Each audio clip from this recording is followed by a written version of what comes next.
Hi, dear patrons. It's Morgan Strong Comic here, and welcome to our first exclusive reading for the year and just our new outlook on Patreon. So, woohoo!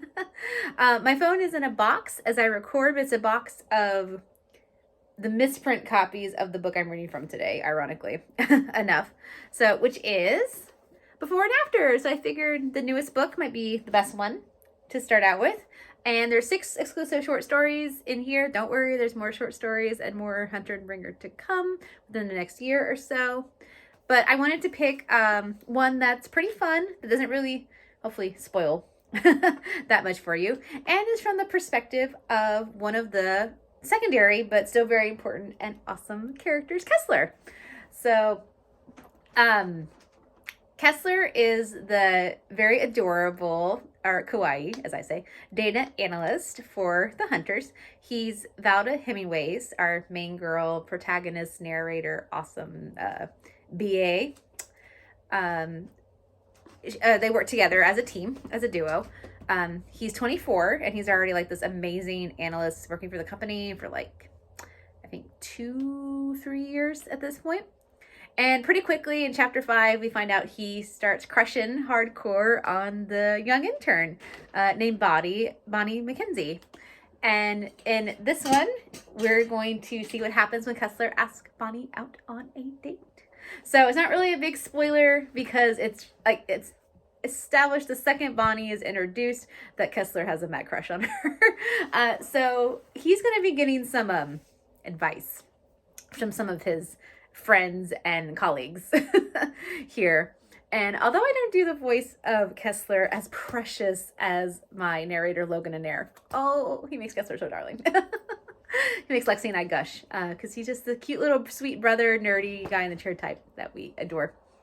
I will do my best, but we also have cameos from Galen as well, our weapons expert, and Sox's Panane. And of course, Val and Jeremy themselves. Again, I can't do the voices as well as Lexi and Logan, but they are my characters, so I'll do my best. Okay, so this is for you guys, a little sample. And you can get the whole short story, many others, bios, fan arts, playlist, quotes, introduction videos, interviews, all kinds of stuff, all exclusively in Before and After. Of course, the beautiful Cheriyuki, aka Susie Zhang, did my artwork. So, mwah, to all of you who makes this possible. All right. So we just, it's a pretty short story. I think my shortest one. So I'll just probably do like 2 pages, but hope you guys enjoy and spread the word. Right. Oh, and I am wearing my cabbages shirt, which I've gotten a lot of compliments for today. My students started watching Avatar: The Last Airbender. We're at the Northern Water Tribe, the season finale of season 1.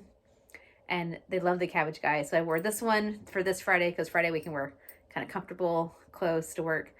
And then I had my other Avatar shirt, which is Uncle Iroh's tea shop. They always call him the grandpa character.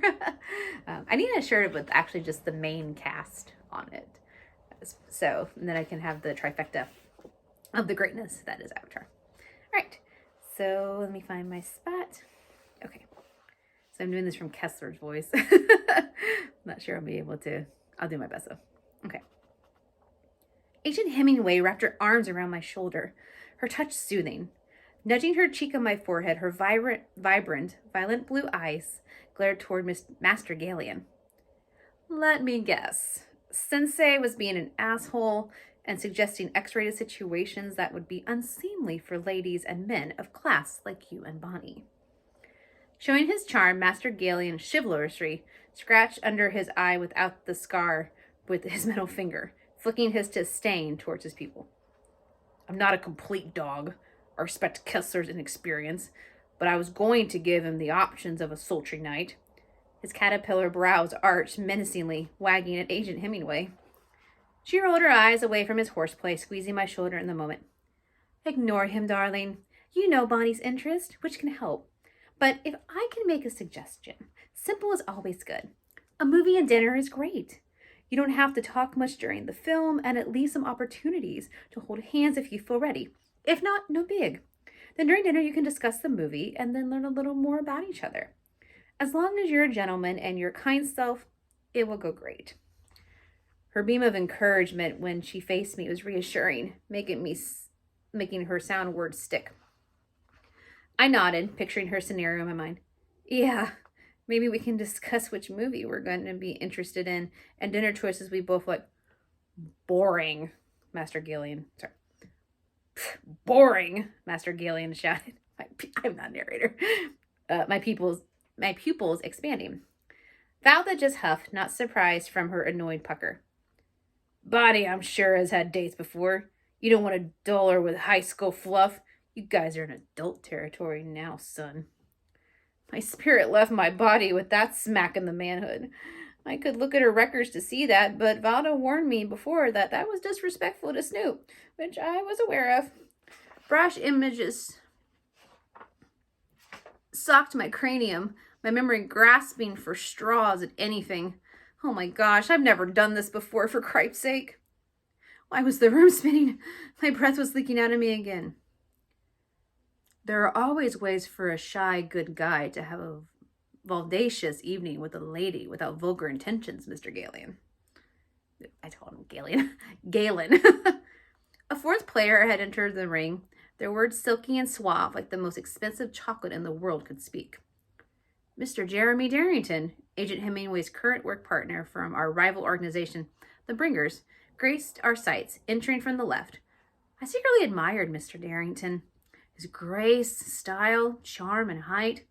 Famous for his churning sea-green toned eyes that they popped with light today with his dark hunter green, perfectly tailored vest, a mint green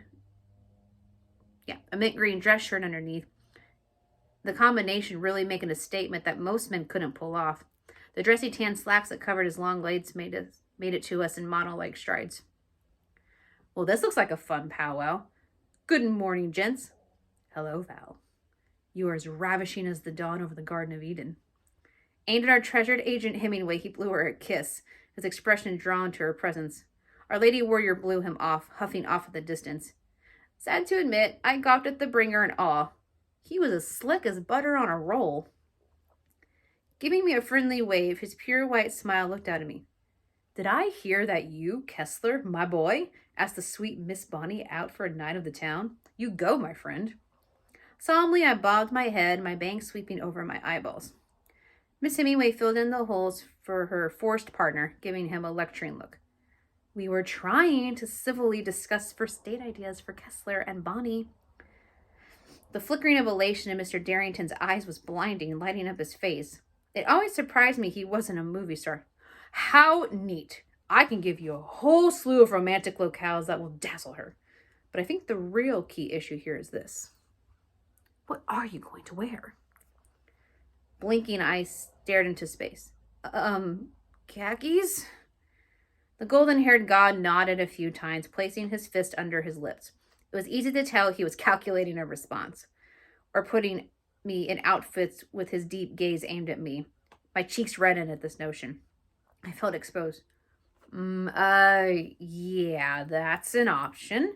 But let's start from the neck down. How about a J. Crew's button down? It's nice, classy, but not too pretentious for a first date. I can have my tailor over tomorrow to adjust one for you. What color would go best with that pretty auburn hair of yours? He grabbed his cell phone and bit his lip at the same time, assessing my apparent fashion emergency. Galen grunted, lightly pushing Mr. Darrington's shoulder. Light clothes matter when they're going to end up on the floor anyway. Mr. Jeremy acted calm, but there was a ring of rage around his pupils as his lips frowned at Master Gillian. My good sir, I have to strongly disagree. Ever heard of dress to impress? It's quite true. The attention to make an effort shows your date you care. Then you lay on your natural charm by being romantic. Romanticizing is the point. Now, after you've done all this, if you get laid, then the job well done. He stared alluringly at Miss Hemingway again, giving her a wink that I'm sure made all girls over the country swoon. Her response were daggers launching at him from her stare. I'm about to have you both neutered. Sorry, let me try it again. I am about to have you both neutered. Save mankind all kinds of trouble. All right, we'll stop there. Make sure you guys listen to Lexi and Logan and the first Hunters and Bringer. Their voices are amazing. I did get some of their little quirks in a few of the lines I was able to, but they definitely have talent for it. So, to you guys, thank you to my publishing company, my publisher, my artists, my fans, my patrons, of course, and all you wonderful people. Hope you enjoyed this little sample of Kesler's First Date, and make sure you check out that and more, and everything in the Hunterbringer series in before and after. Have some fun behind the scenes, some special exclusive never-befores, and lots of beautiful fan art. All right, you guys are amazing. I love you all. All right, have a good one. See you next time. Bye.